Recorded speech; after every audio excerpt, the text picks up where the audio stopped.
If you're someone who wants to build more self awareness, how do you do this using more of the but and formula instead of the either or approach? Yeah. What we're arguing here is that we can change the way we approach the choices. Someone asked us the other day, so are you trying to obliterate either or and making choices? No. What we're trying to suggest is that there's a different framework, a different mindset, a different overall approach that enables us to get to better choices that are more sustainable.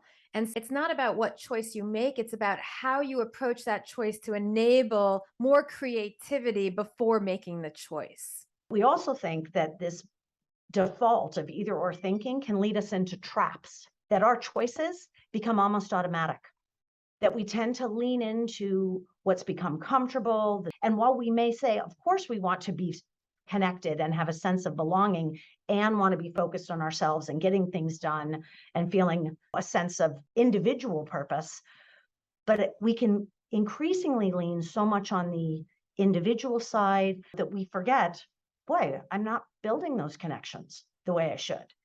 And it becomes this automatic response that when faced with what do I do in this moment, we keep reinforcing digging deeper ruts or going down a rabbit hole. And then sometimes you can overcorrect and actually swing the pendulum quite hard. We call it the wrecking ball and go just the opposite direction.